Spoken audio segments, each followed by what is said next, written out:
नमस्कार साथियों, मैं ए के प्रजापति आप सभी का स्वागत करता हूं हमारे YouTube चैनल स्टडी कर पर। फ्रेंड्स, आप लोग देख रहे हैं आरआरबी ग्रुप डी में साइंस के पेपर के सॉल्यूशन की सीरीज, जिसमें ये 22 अगस्त 2022 की शिफ्ट 1 में हुआ था।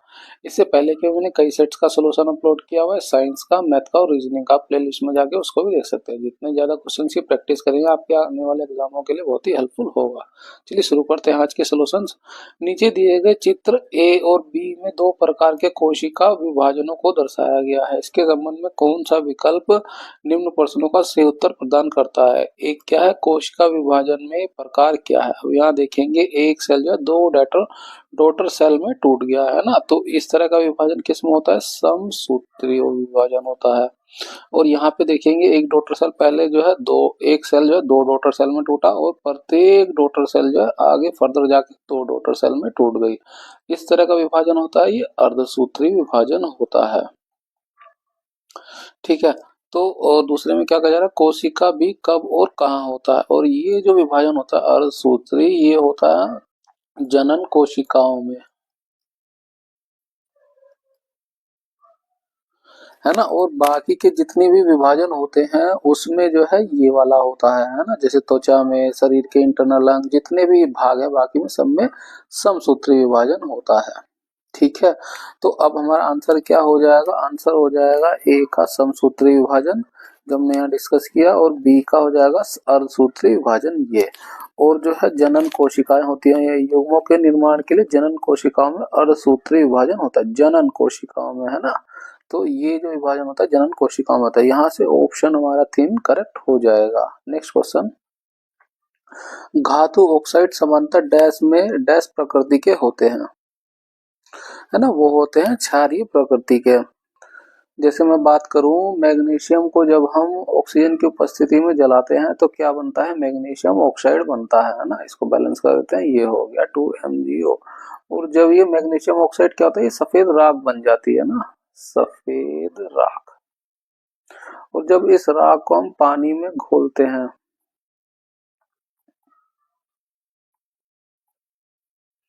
है ना, इस घुली हुई राख को पानी में जो है फिर इसमें लिटमस पेपर पर लगाते हैं, तो क्या होता है कि लिटमस जो है लाल से नीला हो जाता है।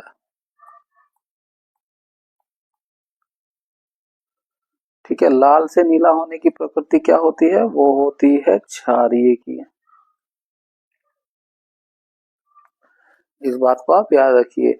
तो धातु ऑक्साइड जो है समांतर क्षारीय प्रकृति के होते हैं, लेकिन सभी नहीं, है ना। कुछ धातु ऑक्साइड जो है उभयधर्मी ऑक्साइड होते हैं ना, उन्हें बोला जाता है उभयधर्मी ऑक्साइड। ऑक्साइड उभयधर्मी से मतलब है जैसे कि वो जो है अम्लीय भी होंगे और क्षारीय दोनों गुण रखेंगे, अम्लीय व क्षारीय, है ना। ऐसे कौन से हैं? जैसे एल्युमिनियम का ऑक्साइड हो गया और जिंक का ऑक्साइड हो गया, ये उभयधर्मी प्रकृति के होते हैं। इसको भी आप याद रखिए। नेक्स्ट क्वेश्चन, अल्कोहल सोडियम के साथ अभिक्रिया करके निम्नलिखित में से कौन सी गैस का निर्माण करता है? वो करता है हाइड्रोजन गैस का, है ना। यहाँ पे हम केमिकल रिएक्शन को लिखते हैं, अल्कोहल का फॉर्मूला क्या था? C2H5OH। और जब ये सोडियम के साथ रिएक्ट करता है तो बनाता है C2H5ONA, है ना, जो एक्सचेंज हो जाता है और यहाँ से हाइड्रोजन रिलीज हो जाती है। इसको बैलेंस कर दे 2 2 और ये हो जाएगा 2। ठीक है, तो ये जो है जब सोडियम अल्कोहल के साथ रिएक्ट करता है तो ये आयन एक्सचेंज हो जाता है, हाइड्रोजन रिलीज हो जाती है। और हाइड्रोजन गैस का कैसे पता चलता है? जब इसको जलाते हैं तो साउंड की आवाज निकालता है ना। तो यहाँ पे आंसर क्या हो जाएगा? Option 1 hydrogen. नेक्स्ट क्वेश्चन, चुंबकीय क्षेत्र में परिवर्तन द्वारा प्रेरित धारा उत्पन्न करने की प्रक्रिया क्या कहलाती है? वो होती है विद्युत चुंबकीय प्रेरण की, है ना। विद्युत चुंबकीय प्रेरण डिपेंड करता है नंबर ऑफ ट्रांसफर और rate of change of magnetic flux पर, है ना। जितनी तेजी से आप मैग्नेटिक फ्लक्स को चेंज करेंगे उतना ज्यादा विद्युत प्रेरण होगा, और जितना ही नंबर ऑफ टर्न्स होंगे उस पर भी डिपेंड करता है। इस बात को आप याद रखिए। नेक्स्ट क्वेश्चन, नीचे दिए गए कथनों पर विचार कीजिए और सही उत्तर का चयन कीजिए। मानव अमाशय जो है नाइट्रिक अम्ल का उत्पादन करता है? नहीं, नाइट्रिक अम्ल का नहीं करता है, वो करता है HCl का, हाइड्रोक्लोरिक, है ना। ये एक अम्ल होता है जिसका पीएच मान होता है 1.2, आप ये वैल्यू भी याद रखिए, है ना, बहुत स्ट्रॉन्ग एसिड होता है ये। तो ये तो गलत हो गया कथन वन। दूसरा कथन क्या, हाइड्रोक्लोरिक अम्ल अमाशय को क्षति पहुंचाए बिना भोजन के पाचन में मदद करता है। बिल्कुल सही बात है। आंसर क्या हो जाएगा फिर हमारा, ऑप्शन 1 का केवल कथन 2 सही है। नेक्स्ट क्वेश्चन, निम्न में से किस समूह के तत्वों में अम्लीय ऑक्साइड बनने की प्रवृत्ति होती है। अम्लीय ऑक्साइड होते क्या है पहले तो हम ये समझे, है ना, वे ऑक्साइड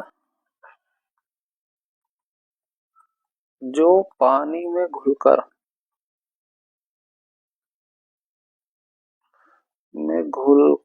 अम्ल बनाते हैं, है ना, उन्हें अम्लीय ऑक्साइड बोला जाता है। ठीक है। अब देखिए जो हमारा ये समूह 1 होता है, समूह ए होता है क्षार धातु का, ठीक है, क्षार धातु का होता है। और जो समूह 2 होता है वो हमारा होता है क्षारीय मृदा धातु। और जो समूह 13 होता है ये होता है धातु और अर्ध धातु का, अर्ध धातु का, ठीक है। और जो हमारा समूह 16 होता है ये होता है अधातु, अधातु।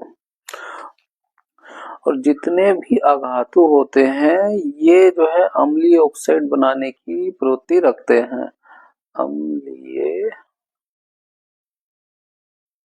ऑक्साइड बनाने की प्रवृत्ति रखते हैं।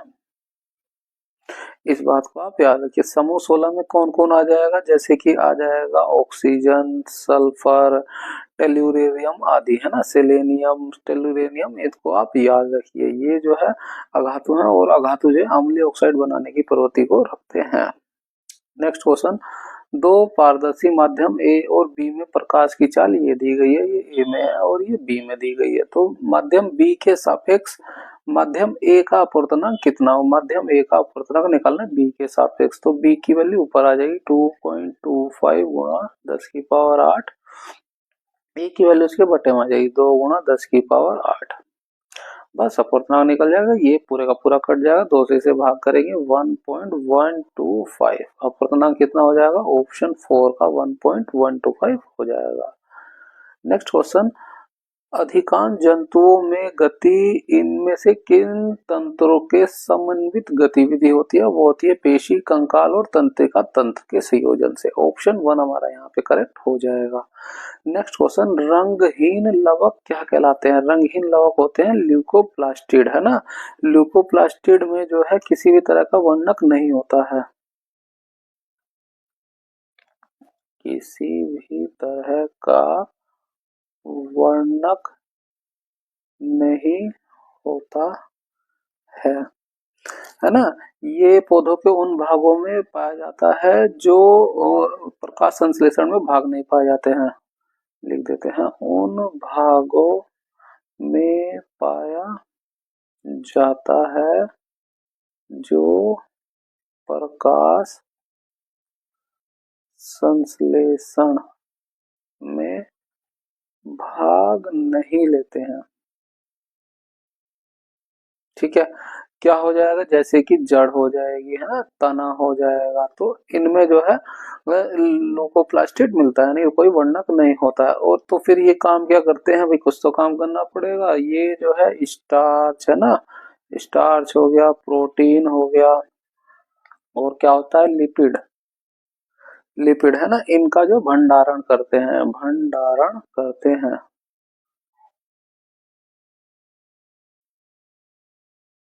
भंडारण मतलब उसको स्टोर करके रखते हैं, इस बात को आप याद रखिए। ठीक है। क्रोमोप्लास्टिड क्या होता है, ये जो है एक रंगीन प्लास्टिक होता है ना, रंगीन प्लास्टिड होता है, प्लास्टिड होता है। और इसी की वजह से जो है फूलों व फलों का रंग निर्धारित होता है, फलों का रंग निर्धारित होता है ना। जो कलरफुल फूल पौधे होते हैं वो इसी की वजह से होता है, क्रोमोप्लास्टिड की वजह से, अलग अलग कलर जो होता है। और क्लोरोप्लास्टिड क्या होता है, ये हरे रंग का प्लास्टिड होता है।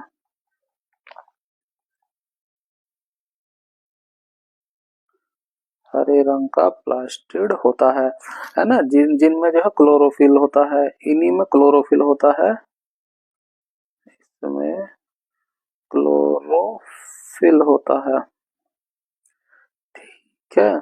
और यही क्लोरोफिल जो है प्रकाश संश्लेषण के लिए उत्तरदायी होता है, इस बात को आप याद रखिए, के लिए उत्तरदायी होता है, ठीक है। बहुत ही इंपॉर्टेंट चीज है ये, इनको आप याद रखिए। नेक्स्ट क्वेश्चन, यदि अवतल दर्पण किसी वस्तु का वास्तविक उल्टा और समान आकार का प्रतिबिंब निर्मित करता है तो वस्तु कहाँ स्थित होगी। अब देखिए, वस्तु जो है वास्तविक होना चाहिए, प्रतिबिंब उल्टा और समान आकार का, तो अवतल दर्पण की बात हो रही है यहाँ पे। ये अवतल दर्पण हो गया, और ये उसका होता है फोकस पॉइंट, और ये होता है सेंटर ऑफ रेडियस, है ना। तो इसका मतलब है कि वो वस्तु जब यहाँ पे होगी, है ना, उसके वक्रता केंद्र पर होगी, तभी जो है वो उसका प्रतिबिंब वक्रता केंद्र पर ही बनेगा, और वो बराबर ही साइज का होगा, है ना। समान आकार का पूछा गया है, वास्तविक उल्टा और समान आकार का वस्तु कहाँ पे स्थित होगी, वो उसके वक्रता केंद्र सी पर स्थित होगी, इस बात को आप याद रखिए। अब देखिए, वस्तु अगर इन्फानाइट पे है तो वक्रता जो है प्रतिबिंब हमारा उसका फोकस पर बनेगा, ठीक है। और जैसे जैसे हम वस्तु को जो है हम दर्पण के करीब लेते जाएंगे, प्रतिबिंब हमारा फोकस से दूर हटता चला जाएगा, ठीक है। अब वस्तु को इन्फानाइट और यहाँ पे कहीं रख देंगे तो फोकस जो प्रतिबिंब हमारा यहाँ पे बनेगा, जब यहाँ पे रख देंगे तो इसके बराबर बनेगा, जब हम वस्तु को यहाँ रख देंगे तो यहाँ पे बनेगा कहीं, है ना, वक्रता केंद्र और इन्फानाइट के बीच अब बड़ा बनेगा। वस्तु को जब हम यहाँ रख देंगे फोकस पे, तो फिर वो इन्फानाइट पे जाके बन जाएगा, यानी कि बहुत बड़ा। यहाँ पे मैं सारी कंडीशंस को लिख देता हूँ, है ना, वस्तु, और ये हो जाएगा प्रतिबिंब, ठीक है। तो वस्तु जो है अगर इन्फानाइट पे रखिए तो प्रतिबिंब कहाँ पे बनेगा, फोकस पे बनेगा। वस्तु को इन्फानाइट और सेंटर और, है ना, वक्रता केंद्र यहाँ पे कहीं रख दिया जाए तो प्रतिबिंब कहाँ पे बनेगा, फोकस और उसके वक्रता केंद्र के बीच में बनेगा। अब वस्तु को जो है वक्रता केंद्र पर रख दिया जाए तो प्रतिबिंब वक्रता केंद्र पर बनेगा, और यही वो स्थिति है कि प्रतिबिंब जो है यहाँ पे लिख देते हैं। प्रतिबिंब अभी तक कैसा बनेगा, प्रतिबिंब वास्तविक होगा, उल्टा होगा, यहाँ पे छोटा होगा, है ना। ये कंडीशन तो रहेगी छोटा, अब ये यहाँ पे बड़ा बनेगा, छोटे से बड़ा बनेगा, यहाँ पे होगा बराबर बनेगा, इसे कहते हैं हम बहुत छोटा बनेगा, यहाँ पे छोटा बनेगा, वास्तविक उल्टा और यहाँ पे बराबर हो। अब इसके बाद जो है प्रतिबिंब बड़ा बनना शुरू हो जाएगा। अब प्रतिबिंब को हम वक्रता केंद्र और फोकस के बीच में रखेंगे तो अब हमारा प्रतिबिंब कहाँ जाएगा, बनेगा वक्रता केंद्र और इन्फानाइट के बीच में। कैसा बनेगा, वास्तविक रहेगा, उल्टा रहेगा और अब बड़ा बनेगा, ठीक है।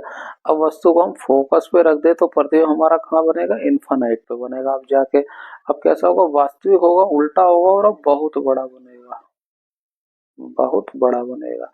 इसके अलावा एक कंडीशन और है कि हम वस्तु को जो है फोकस और पोल के बीच में रख दें, है ना, फोकस और पोल के बीच में रख दें। इसमें क्या होगा कि ये प्रतिबिंब जो है दर्पण के पीछे बनेगा, दर्पण के पीछे बनेगा। वो कैसा होगा, आभासी होगा। यही बस एक कंडीशन है जहाँ बदलता है, आभासी होगा। आभासी क्या होता है, सीधा होता है, और कैसा बनेगा, बड़ा बनेगा, वस्तु से बड़ा बनेगा, ठीक है। आप ये सारी कंडीशंस को याद रखिए। यहाँ पे पूछा गया था कि जो है समान आकार का प्रतिबिंब कहाँ पे बनेगा, जब वो वस्तु जो है समान आकार के लिए, ये हमने लिखा था वक्रता केंद्र पर, वस्तु वक्रता केंद्र पर, प्रतिबिंब हमारा वक्रता केंद्र पर ही बनेगा। नेक्स्ट क्वेश्चन, 100 ओम प्रतिरोध वाले एक धातु के तार को मोड़कर तार की लंबाई के बराबर परिधि वाला एक वृत्त बनाया जाता है ना। तो ये एक जो है तार की लंबाई थी, अब इसको मोड़ करके जो है इस तरह से वृत्त बना दिया गया, ठीक है। तो वृत्त के दो व्यास थे, सम्मुख बिंदु, है ना, वृत्त के दो व्यास थे, ये उसका व्यास हो गया और सम्मुख बिंदु ये हो गया ए और ये हो गया बी। बिंदुओं के बीच तुल्य प्रतिरोध ज्ञात कीजिए, है ना। अब इस लंबाई ये L थी, इसको जो है व्यास में इस तरह से सर्कल में तोड़ दिया गया, तो ये आधा हिस्सा ये हो गया और आधा हिस्सा ये हो गया, ठीक है। और हम जानते हैं रेजिस्टेंस बराबर क्या होता है, रो एल अपॉन ए।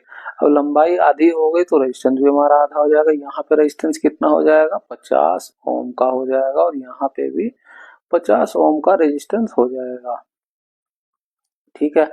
अब वो कह रहा है कि इन दो सम्मुख बिंदुओं पे तुल्य प्रतिरोध कितना होगा। अब ये देखिए, ये दोनों एक दूसरे के अपोजिट हैं, अपोजिट है तो यहाँ पे क्या हो जाएगा, समांतर, है ना, समांतर श्रेणी हो जाएगी। और समांतर श्रेणी में जो है तुल्य प्रतिरोध निकालना है तो क्या होता है, वो R1 बटा R2 होता है। R1 कितना हो गया, 50 ओम हो गया, R2 कितना हो जाएगा, ये R1 हो गया और ये हो गया R2, 50 ओम। बस इसको सोल्व कर लेंगे, 50 एलसीएम हो जाए, ऊपर 1 प्लस 1 2 हो जाएगा, 2 बटा 50, है ना। इसको उल्टा कर देंगे तो ये हो गया, और ये 50 बटा 2, 2 से भाग करेंगे कितना हो जाएगा, 25 ओम हो जाएगा। आंसर क्या हो जाएगा, ऑप्शन 2 का हमारा 25 ओम करेक्ट हो जाएगा। नेक्स्ट क्वेश्चन, किसी दिए गए पारदर्शी माध्यम का अपवर्तनांक ये दिया गया, उस माध्यम में प्रकाश की चाल क्या होगी। अपवर्तनांक के लिए क्या होता है, ये होता है निर्वात में प्रकाश की चाल, निर्वात में प्रकाश की चाल बटा होता है माध्यम में प्रकाश की चाल।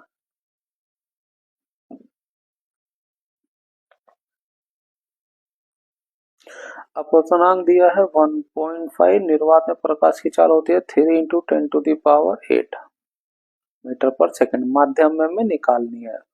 इसको हमने ले लिया x, तो x बराबर क्या हो जाएगा, 3 इंटू 10⁸ बटे में आ जाएगा 1.5। इसे भाग करेंगे 1.5 से, 2 बार में चला जाएगा, कितना हो जाएगा, 2 गुणा 10 की पावर 8, ये हो जाएगी माध्यम में प्रकाश की चाल। आंसर क्या हो जाएगा, ऑप्शन 2 का 2 गुणा 10 की पावर 8 मीटर पर सेकंड। मीटर पे आप विशेष ध्यान दीजिएगा ना, मीटर पर सेकंड, कहीं पे किलोमीटर में चेंज कर देगा तो वैल्यू में पावर्स बढ़ जाएगी, है ना, और घट जाएगी, इस बात को आप याद रखिए ना। नेक्स्ट क्वेश्चन, विद्युत धारा के चालन की जांच के लिए रवि एक प्रयोग करता है, वह विभिन्न जलीय विलयन या द्रव विद्युत अपघटन के रूप में लेता है, इनमें से विद्युत प्रवाहित करने का प्रयास करता है, परिपथ को बल्ब से जोड़ता है, निम्नलिखित में से किस की उपस्थिति में बल्ब नहीं जलेगा, है ना, नहीं जलेगा पूछा गया है। अब देखिए, कैल्शियम क्लोराइड हो गया, कॉपर सल्फेट हो गया और सोडियम क्लोराइड हो गया, इनकी उपस्थिति में बल्ब जलेगा, बल्ब जलेगा। क्यों जलेगा, क्योंकि जो है ये पानी में घुलकर, है ना, ये आयनिक यौगिक है, आयनिक यौगिक है जो पानी में घुलकर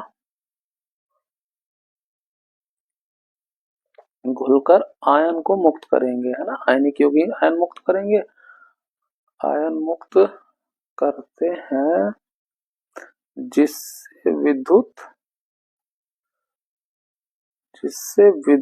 प्रवाह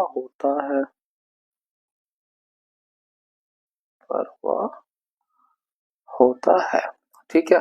तो ये भी घोल कर जो है आयन रिलीज करेगा, कॉपर सल्फेट भी, सोडियम क्लोराइड भी, ऑक्टेन नहीं करेगा, है ना, क्योंकि ये गैर ध्रुवीय सहसंयोजक यौगिक है, ये एक गैर ध्रुवीय सहसंयोजक यौगिक है, सहसंयोजक यौगिक है ना, सहसंयोजक है, इसमें बॉन्ड जो है सहसंयोजक का बनता है, इनमें जो है बॉन्ड आयन का बनता है, तो इसलिए आयन को रिलीज कर देते हैं, और आयन रिलीज हो गए तो जो है विद्युत का प्रवाह संभव है, इसमें वो संभव नहीं है, ठीक है। नेक्स्ट क्वेश्चन, एन फेरो वाली एक धारावाही वृत्ताकार कुंडली के कारण उत्पन्न क्षेत्र और समान धारा को वहन करने वाले समान त्रिज्याओं में एकल वृत्ताकार लूप के कारण उत्पन्न क्षेत्र का अनुपात क्या होगा।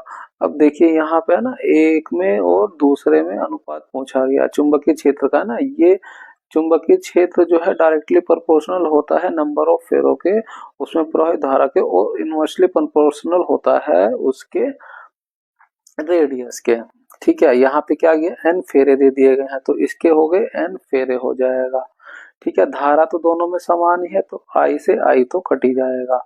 ठीक है, और क्या कहा जा रहा है, उत्पन्न क्षेत्र, ये समान त्रिज्या की बात हो रही है तो आर यहाँ पे भी हो गया। यहाँ पे जो है एकल वृत्ताकार लूप है, पहले वाले में एन फेरे थे और दूसरे में एकल वृत्ताकार लूप हो गया, ये एक हो जाएगा, धारा आई है और त्रिज्या जो है समान है आर, तो यहाँ से ये आर कट जाएगा, आई से आई कट जाएगा, रेशो क्या मिलेगा, एन रेशो एक।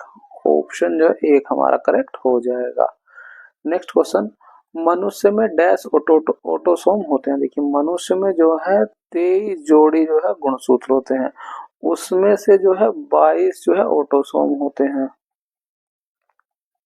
ऑटोसोम होते हैं, और जो एक जोड़ी होता है वो होता है सेक्स गुणसूत्र, है ना, जिसको बोलते हैं लिंग गुणसूत्र, लिंग गुण सूत्र, इसको आप याद रखिए। ऑटोसोम पूछे गए थे कितने होते हैं, वो होते हैं 22 जोड़ी, ऑप्शन एक का हमारा 22 करेक्ट हो जाएगा। नेक्स्ट क्वेश्चन, यदि किसी चालक के टर्मिनलों के बीच 5 वोल्टेज का विभवांतर आरोपित करने पर उसमें जो है 2.5 मिली एम्पियर, एम का मतलब है मिली एम्पियर की धारा उत्पन्न होती है, तो चालक में प्रतिरोध ज्ञात कीजिए। प्रतिरोध के लिए फॉर्मूला क्या होता है, V equal to I R होता है हमारा, है ना, वोल्टेज कितना दिया 5 एम्पियर का दिया हुआ है, धारा कितनी है 2.5 milli ampere, milli 10 to the power minus का 3 हो गया। रेजिस्टेंस को निकाल लेना है बस, ये 2.5 से 2 बार में चला जाएगा और ये इसके बटे में आ जाएगा 10 टू द पावर -3, इसको ऊपर लेके जाएंगे तो पावर जो है प्लस की हो जाएगी 10 की पावर 3 हार, या इसको ऐसे लिख सकते हैं 2000, रेजिस्टेंस की यूनिट कितनी होती है, ओम होती है, तो आंसर क्या हो जाएगा 2000 ओम। नेक्स्ट क्वेश्चन, डैश बनाने में यीस्ट का उपयोग किया जाता है। देखिए जो यीस्ट का उपयोग किया जाता है फर्मेंटेशन प्रक्रिया में किया जाता है ना, फर्मेंटेशन या कहें किण्वन, किण्वन यहाँ लिख देते हैं, फर्मेंटेशन प्रक्रिया में किया जाता है।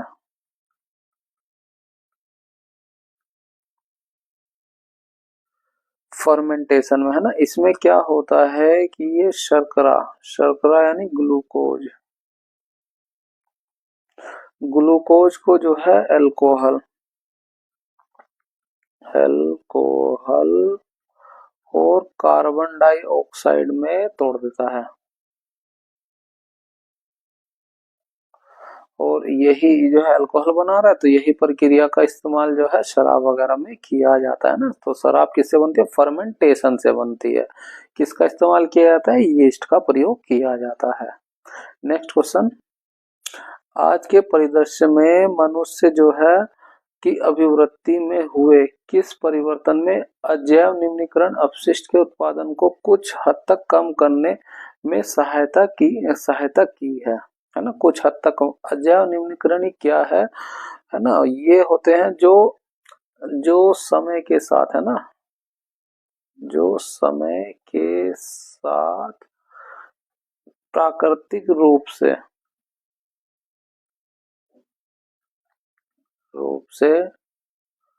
सूक्ष्म जीवों द्वारा जिनका विघटन नहीं होता है, नहीं होता है, वो होते हैं अजैव निम्नीकरणीय अपशिष्ट। ठीक है, अजैव निम्नीकरण जैसे कि हम बात करें प्लास्टिक, है ना, ये लंबे समय तक बना रहेगा, इसका कुछ नहीं हो सकता, धातु हो गई, है ना, शीशा हो गया, तो इनका विघटन नहीं होता है। अब इन तरह के अपशिष्ट के उत्पादन कुछ हद तक कम हम कैसे कर सकते हैं, हम उन चीजों का इस्तेमाल करें जो बायोडिग्रेडेबल हो, जो समय के साथ विघटित हो जाए, जैसे क्या हो जाएगा, जूट के थैलों का उपयोग करके। ठीक है, नेक्स्ट क्वेश्चन, न्यूलैंड के अष्टक नियम करेक्ट से डैश से शुरू होते हैं और डैश पर समाप्त होते हैं, वो होते हैं हाइड्रोजन पे शुरू और थोरियम पे समाप्त, इसको आप याद रखिए। नेक्स्ट क्वेश्चन, एक तत्व ए जल के साथ अभिक्रिया करके एक विलयन बनाता है जो फिलोप्थिलीन के विलयन को गुलाबी कर देता है, तत्व ए डैश होने की सर्वाधिक संभावना। अब जो फिलोप्थीन है वो क्षार के संपर्क में आके गुलाबी हो जाता है ना, और ये अम्ल के साथ जो है रंगहीन रहता है ना, कोई कलर परिवर्तित नहीं होता है, रंगहीन रहता है। ठीक है, तो फिलोप्टीन जो है विलन गुलाबी कर दे रहा है, यानी कि वो क्षार के संपर्क में, अब इसमें क्षार देखेंगे तो वो हो जाएगा मैग्नीज। क्यों मैग्नीज आएगा, दूसरे समूह में आता है, और दूसरा समूह क्या है, ये है क्षारीय मृदा धातु, क्षारीय मृदा धातु। आप इनको याद रखिए, बहुत काम की चीज है ये, है ना। नेक्स्ट क्वेश्चन, जब किसी वस्तु को लेंस से 2f दूरी पर रखा जाता है तो उत्तल लेंस द्वारा उत्पन्न आवर्धन m को डैश द्वारा दर्शाया जाता है। अब देखिए, हमने एक अवतल लेंस की बात करी थी, यहाँ अवतल दर्पण की बात करी थी, यहाँ पे हम उत्तल लेंस की बात कर रहे हैं, है ना। अब देखिए, ये उसका फोकस होता है f1 और ये होता है 2f1, इसी को वक्रता केंद्र बोलते हैं। अब वस्तु को आप यहाँ पे रखेंगे तो प्रतिबिंब आपका जो है उसी के फोकस पर बनेगा ना, ये हो गया f2 और ये पॉइंट हो जाएगा 2f2, है ना, ये इस साइड का वक्रता केंद्र हो गया। अब वस्तु को इधर रखेंगे तो प्रतिबिंब उसके वक्रता केंद्र पर ही बनेगा, उल्टा बनेगा, वास्तविक बनेगा, बराबर बनेगा, ये भी हमने बात करी थी अवतल दर्पण में। तो बराबर बनेगा यानी कि एक ही बनेगा, मैग्निफिकेशन एक होगा। अब वो प्लस होगा या माइनस होगा आप उसको देख सकते हैं। ये डिस्टेंस देखिए यहाँ से, है ना, इसके ऑप्टिकल सेंटर से मेजर करी जाती है ना, प्रकाश के अपोजिट मेजर करेंगे तो क्या हो जाएगा, u बराबर माइनस का 2f, है ना, ये दूरी दी गई है 2f, ये हो गया 2f, और ये जो है कितना हो जाएगा, ये प्रकाश की डायरेक्शन में होगा तो ये पॉजिटिव होगा, प्लस का 2f। ठीक है, ये हो गया v बराबर, ठीक है। मैग्निफिकेशन का फॉर्मूला क्या होता है लेंस के लिए, वो होता है v अपॉन u। अब v है 2f, u है माइनस का 2f, तो इससे ये कट जाएगा, क्या आएगा, माइनस का 1। तो मैग्निफिकेशन कितना हो जाएगा, m बराबर माइनस 1 हो जाएगा। आपको जो कंडीशन वहां अवतल दर्पण के लिए बताई गई थी वही सेम कंडीशन उत्तल लेंस के लिए भी लागू होती है, बस आप ये याद रखिए, है ना। नेक्स्ट क्वेश्चन,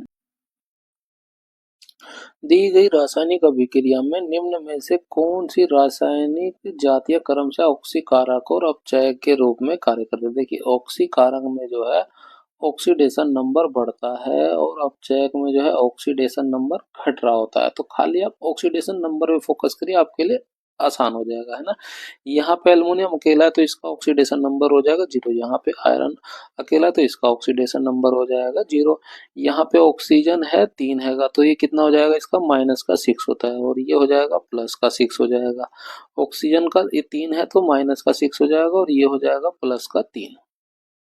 ठीक है, अब यहाँ देखेंगे एल्युमिनियम यहाँ पे आ गया, है ना, इसका जो है 0 से जो है प्लस का 3 हो जा रहा है, यहाँ पे ऑक्सीडेशन नंबर बढ़ रहा है।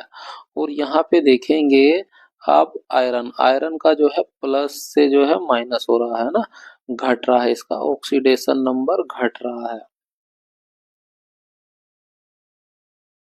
ठीक है ना, तो यहाँ पे क्या हो जाएगा, ये जो एल्युमिनियम है, एल्युमिनियम का ऑक्सीडेशन नंबर बढ़ रहा है ना, तो ये ऑक्सीडेशन नंबर जब बढ़ रहा है तो ये काम करेगा एक तरह से अपचायक एजेंट का, है ना, उल्टा। यहाँ पे एजेंट पूछ रहा है, एजेंट अपचायक एजेंट, तो एल्युमिनियम जो है अपचायक एजेंट का काम करेगा। और यहाँ पे जो है फेरस है ना, जिसका जो ऑक्सीडेशन नंबर जो है घट रहा है ना, 6 से 0 हो गया, और ये काम करेगा ऑक्सीकारक एजेंट के रूप में। तो ऑप्शन यहाँ पे 3 हमारा करेक्ट हो जाएगा। और भी तरीके हैं, जैसे कि ऑक्सीजन का जुड़ना, ये है ऑक्सीकारक में, ऑक्सीजन का निकलना वो होता है अपचायक में, है ना। यहाँ खाली मैं अपचायक की बात करूँ, ना कि उसके एजेंट की। अपचा ऑक्सीकारक में क्या होता है और क्या होता है, ये जो हाइड्रोजन का निकलना, है ना, हाइड्रोजन का निकलना, और इसमें हाइड्रोजन जोड़ना, इसमें इलेक्ट्रॉन का त्याग होता है और इसमें इलेक्ट्रॉन ग्रहण होता है। इस बात को भी आप याद रखिए। नेक्स्ट क्वेश्चन, किसी चालक का प्रतिरोध इनमें से किस पर निर्भर नहीं करता है। तो हमारे पास फॉर्मूला है R बराबर रो L अपॉन A।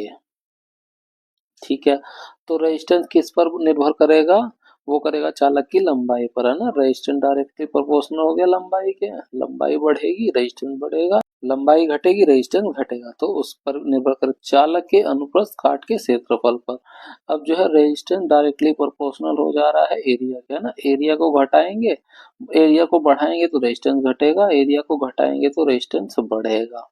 ठीक है, तो उस पर भी निर्भर कर रहा है चालक के तापमान पर। यहाँ रेजिस्टेंस जो है डायरेक्टली प्रोपोर्शनल हो जा रहा है प्रतिरोधकता की, और प्रतिरोधकता जो है ये पदार्थ का आंतरिक गुण होता है जो तापमान पर भी निर्भर करता है।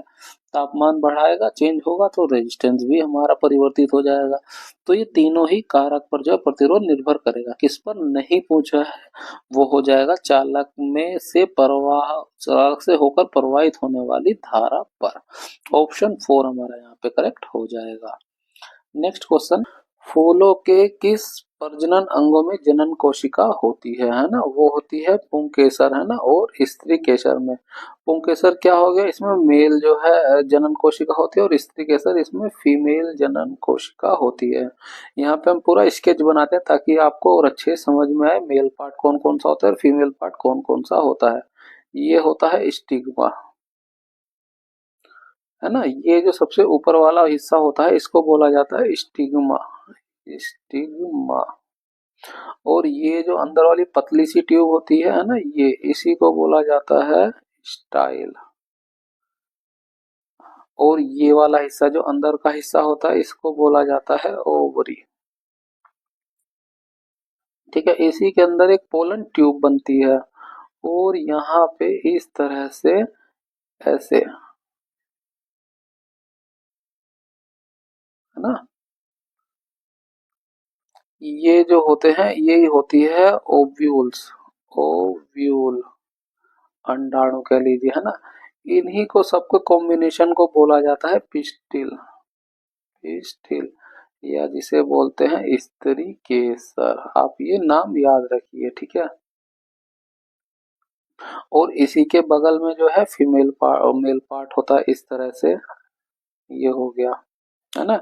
इस हिस्से को बोला जाता है फिलामेंट, और ये हिस्सा होता है एंथर। ठीक है, और इन दोनों को ही मिला के बोला जाता है स्टामेन, यानी के पुंकेसर, पुंकेसर, है ना। ये फीमेल पार्ट हो गया। ऐसे ही इसके अंदर जो है मेल पार्ट होता है ना, मेल गैमेट्स होते हैं। जब ये यहाँ से इसके स्टिग्मा पे आ जाता है और स्टिग्मा से यहाँ ओवरी पर मिलता है और फर्टिलाइज होता है ना, फर्टिलाइज होता है तो एक नए पौधे का जन्म होता है। ठीक है, इसको आप याद रखिए। और इसके जो है एक नीचे होता है इस तरह से जो उसको सुरक्षा देता है, आप उसको कह सकते हैं, वो होता है सीपल होता है। और फिर एक कलरफुल पार्ट होता है पौधे का जो फूल होता है ना, वो इस तरह से होता है, उसको बोला जाता है पीटल। आप ये नाम भी याद रखिए। यहाँ पे क्या हो जाएगा, जन प्रजनन अंगों की जनन कोशिकाएं पाई जाती है, वो होती है पुंकेसर और स्त्री केसर में। ऑप्शन 4 हमारा यहाँ से करेक्ट हो जाएगा। आपको हमारी वीडियो अच्छी लगी है तो इसे लाइक करें, शेयर करें, सब्सक्राइब करें। इस वीडियो की पीडीएफ के लिए आप हमारे टेलीग्राम चैनल स्टडी कर्व को ज्वाइन कर सकते हैं। मिलते हैं आपसे अगली वीडियो में। Thank you.